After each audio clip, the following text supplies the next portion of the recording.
The human soul is like not only the most complex of God's creations, but also has the most potential for change of all of God's creations. It is also the only one of God's creations that is self-realizing. And that in itself causes huge amounts of complexity. It's the only one to whom God gave the gift of free will. That in itself causes huge amounts of complexity. Because it means that God had to create a whole series of laws which are just specific to and for only the human soul and the way in which it would grow. And if the human soul didn't exist, all of God's highest laws would not exist either. Because all of the highest laws in the universe all relate to the human soul. So all of the laws that are surrounding the laws of divine love, some of which we've talked about, laws of desire, forgiveness, repentance, the laws governing the reception of God's love and so forth, they are the most powerful laws in the universe, and they govern the way the human soul operates. And the least complex of the laws governing the human soul is the law of compensation.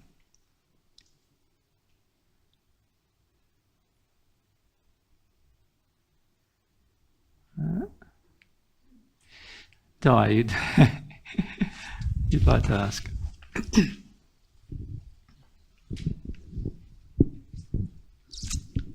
Could you explain a bit about why that is? I feel totally lost when you say that. Well, there's two types of laws that God created surrounding the governance of the human soul. Some of the laws relate to how the human soul operates without its awareness, and some of the laws are based upon the human soul having awareness. So the law of compensation is a law that operates upon the human soul without the human soul necessarily needing to have awareness of the law itself. Does that make sense? Yeah. It's a bit like the way the law of gravity operates upon the physical body. You don't need an awareness of the law of gravity. You don't need to know and understand it, but it still operates upon the body. Does that make sense? Yep. And the same applies with the law of compensation. But the law of compensation operates upon the soul, but you don't need to be aware of its operation. It will continue to operate upon the soul. So that's a law that's based upon whether you're ignorant or aware, that will continue to operate. It's one of the lowest laws, just like the law of gravity is one of the lowest laws that determine what happens to physical objects. The law of compensation is one of the lowest laws that determine what happens to your soul. Does that make sense? Yep. But then there's a whole group of laws that govern the human soul that are actually based upon the cognizance or the recognition of the human soul of those particular laws.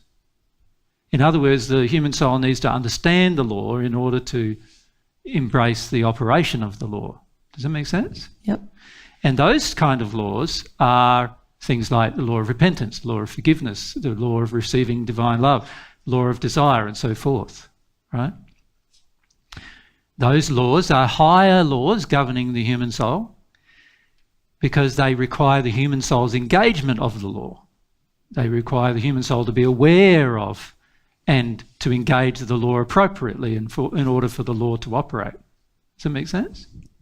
Yeah, to a degree. Yeah. So, and I know I'm speaking of things that possibly have not considered before, but what I'm saying is this human soul, the whole series of laws that govern the human soul are the highest laws because they also govern the highest creation. And the human soul is the highest creation of God. And therefore God created a whole heap of the highest laws of God in order to govern the highest creation of God. Does that make sense? Yeah. So if you think about the how not only how clever that is, but how much love must have gone into that.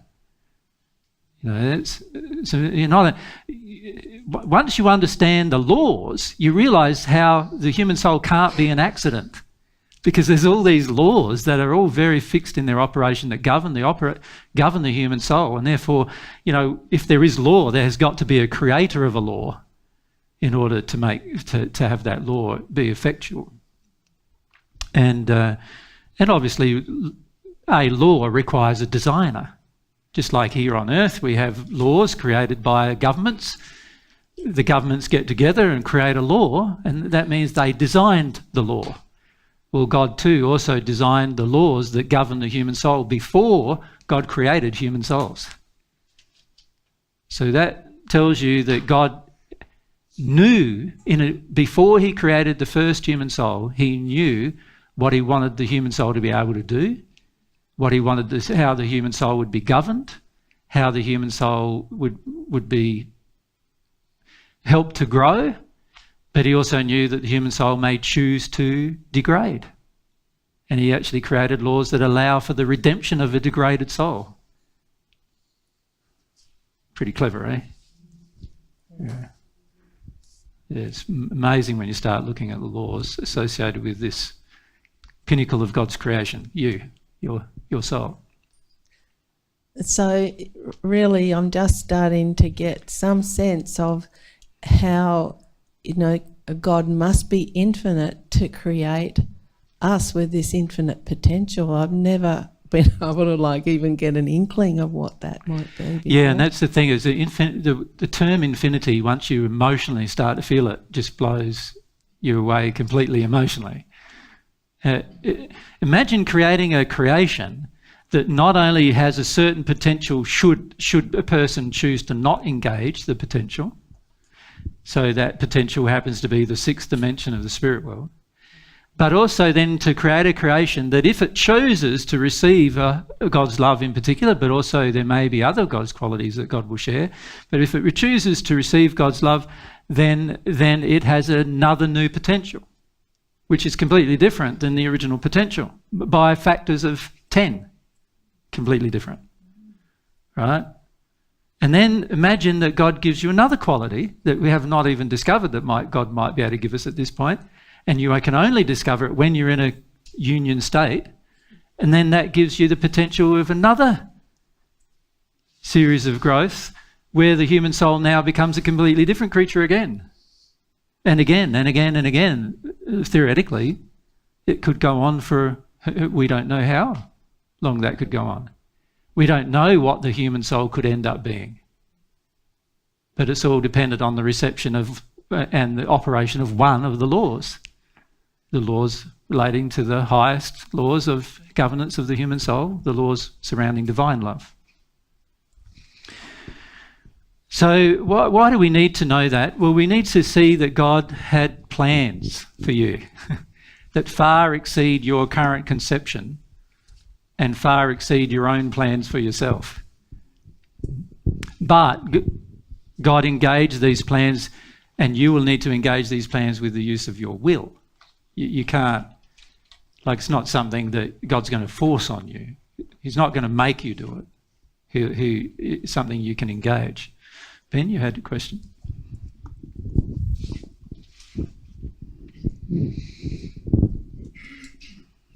Was a man and a mon, were they aware of the higher laws? No, because they hadn't been educated about the higher laws at all. Okay.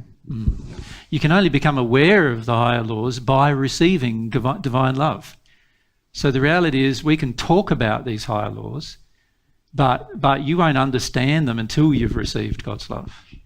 So it wasn't we knew and lost it over time. Yep. So they engaged the degradation laws associated with the laws of divine of God, so relating to the human soul. And those laws include things like the law of compensation. So the law of compensation acted upon the soul based on the choices they made in order to redeem them back into the potential of offering the other gift again. So God even knew in advance that if man chose to degrade themselves to such a point that he couldn't give them his love, that he had a whole heap of laws which would fix that problem so that eventually he would be able to offer mankind love again. It's pretty clever, isn't it, if you think about it? It means that no matter what you choose to do, God is always operating for the redemption of ourselves, even though God fully allows you to choose to do what you want to do. He knows that eventually your experience of pain will cause you to desire a different experience. And he even created laws that engage that. And the law of compensation is one of those laws. Yeah. We've got a lot to talk about when it comes about law. But I'm talking about the soul at this stage. So what else do we know about this soul? Well, the soul is joined together even at the time of conception. It remains joined together, and one half of the soul operates upon the bodies that it connects to, and the other half of the soul operates upon the different bodies it connects to, but the soul itself remains joined.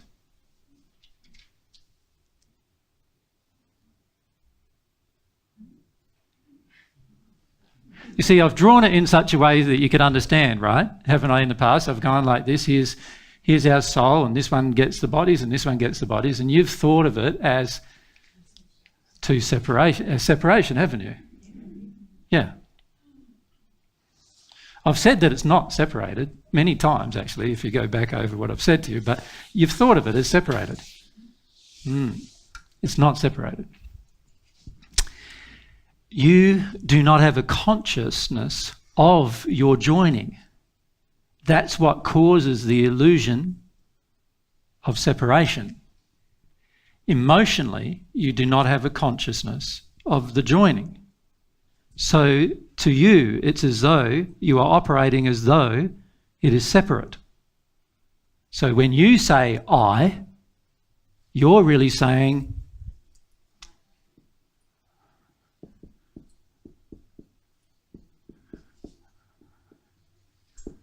spirit body, material body, you're really saying I.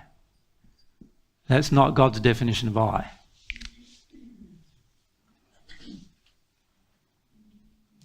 In fact, God's definition of I has nothing to do with these bodies. And God's definition of I requires the other half of the soul.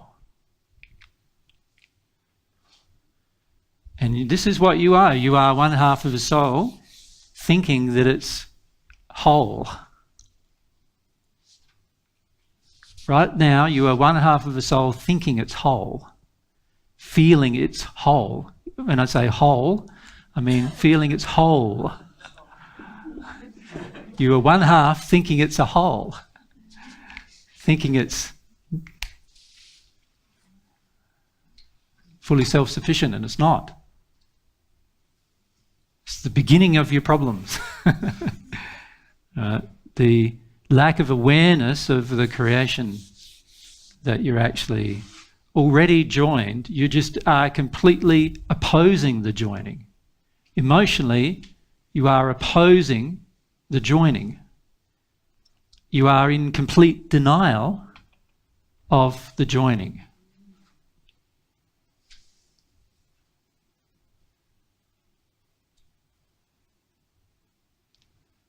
Dave?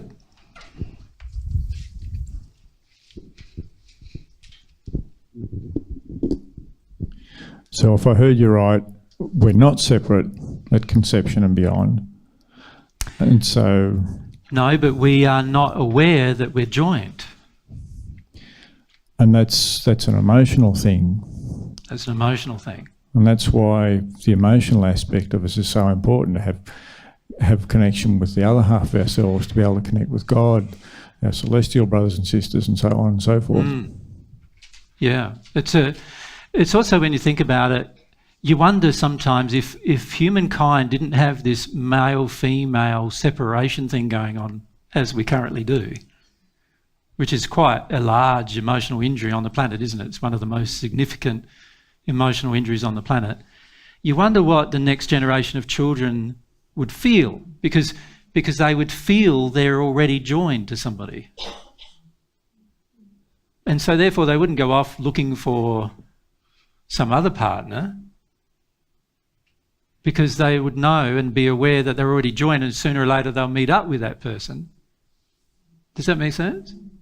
But at this stage, that awareness is not in the human race at all. So we've got significant issues when it comes to this joining, if you like, the awareness of the joining. So emotionally, what's happened is emotionally we are unaware. So it's like this has happened now. Right? So emotionally, it's like now there's a separation between the two halves. And this separation has been is caused by emotional barriers and a lack of awareness. Does everyone get that? Yeah. So emotional barriers, there's all this pain and stuff, but even if none of this pain existed, there would still be the lack of awareness. Can you see that? So the lack of awareness is what causes the illusion of separation. And of course, the whole design of God was that initially we begin in a state of lack of awareness, and we'd eventually develop awareness as a human race, but also as an individual. We'd begin an awareness that we'd develop. And as the more awareness we have and the less emotional injuries we have regarding the other part of ourselves, the more this gap is reduced in a sense of our awareness. But it doesn't actually exist. The gap doesn't really exist. It's just it's an awareness gap, an emotional gap, if you like. A gap of cognizance, a lack of cognizance. That we are in fact one soul. And I'm just one half of one.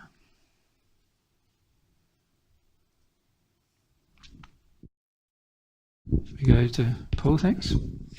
Did you feel that before you met Mary in this life, did you feel these things? Yes, and in the first century, I felt these things. Yep.